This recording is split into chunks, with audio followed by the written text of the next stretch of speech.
Assalamualaikum warahmatullahi wabarakatuh. Anak-anak kelas 5 yang dirahmati Allah Subhanahu wa taala. Dalam waktu ini kita akan pelajari tentang tema 2, yaitu udara bersih bagi kebersihan. Untuk itu marilah kita sama-sama membuka dengan basmalah. Bismillahirrahmanirrahim. Untuk itu perhatikan dan simak keterangan-keterangan berikut ini.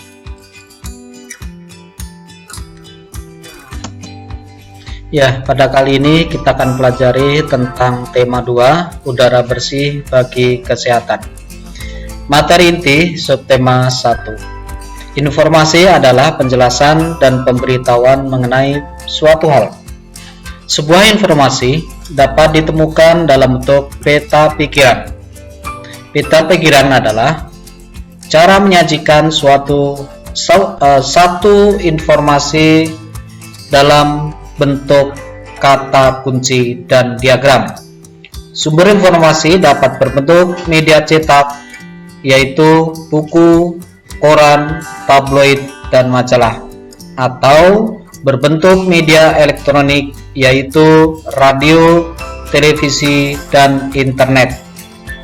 Kita dapat memperoleh suatu informasi dari buku dengan membaca judul dan isi teks dengan cermat.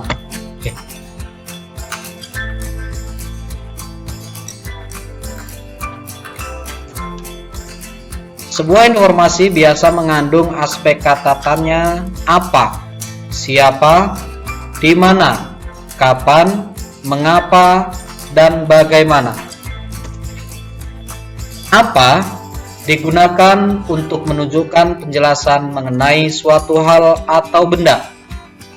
Siapa digunakan untuk menunjukkan nama orang, jabatan, atau pekerjaan. Kapan digunakan untuk menunjukkan penyebutan penjelasan waktu. Di mana digunakan untuk menunjukkan penyebutan tempat. Mengapa digunakan untuk menyebutkan alasan atau sebab. Bagaimana digunakan untuk menunjukkan keterangan cara atau proses penjelasan ciri-ciri atau karakter top. Materi subtema 2. Aspek informasi dan kata tanya dalam teks. Ayo ingat kembali. Jadi kalian harus ingat kembali tentang kata-kata yang terkandung di dalam kata tanya. Kita dapat mengetahui informasi dari sebuah teks dengan memperhatikan 6 aspek. Apa, siapa, kapan, di mana, mengapa, dan bagaimana. Kita juga dapat menemukan informasi dari teks percakapan. Teks percakapan adalah teks yang berisi obrolan antara dua atau orang atau lebih dengan membahas suatu pokok pembicaraan. Cara menemukan informasi dari teks percakapan yaitu mencari kata-kata atau kalimat yang diucapkan pelaku percakapan, lalu mencatat pokok pembicaraannya. Pokok-pokok informasi terdiri atas masalah, peristiwa, atau kejadian yang dibicarakan dalam percakapan.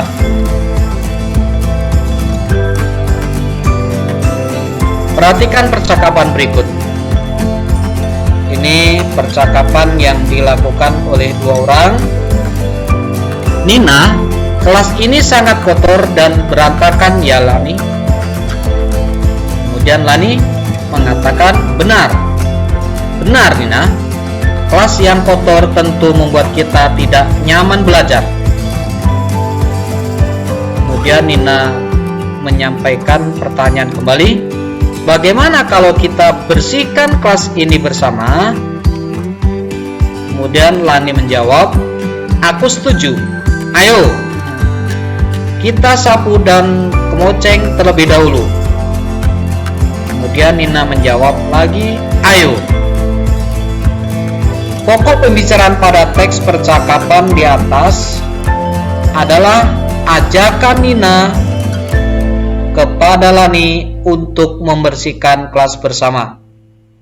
Setelah mengetahui suatu informasi dari suatu teks, kita dapat menyajikannya agar dapat dipahami oleh orang lain. Kita dapat menyajikan informasi dengan menuliskan kembali semua pokok informasi menjadi kalimat baru. Kita masuk subtema 3. Materi inti subtema 3. Teks percakapan adalah teks yang berisi obrolan antara dua orang atau lebih dengan membahas suatu pokok pembicaraan.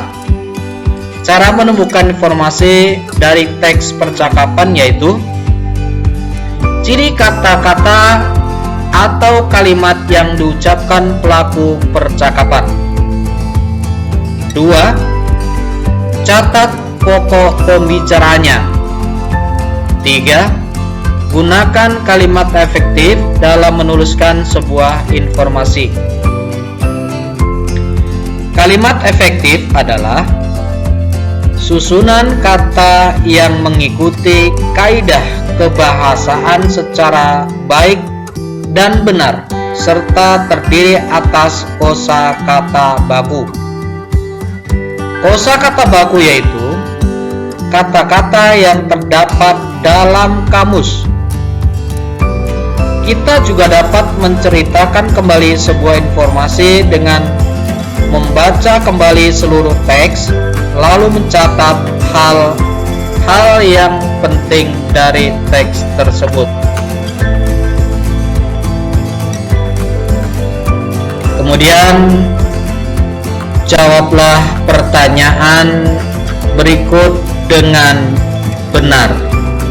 Silakan mengerjakan soal-soal berikut di dalam buku tulis. Juga kerjakan di buku tulis soal berikut dari buku pendamping tematik terpadu bahasa Indonesia halaman 33 sampai dengan 34, latihan nomor 1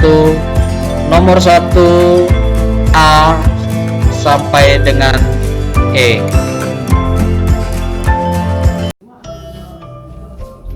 Ya, demikian tadi pembelajaran PowerPoint yang telah kita saksikan bersama.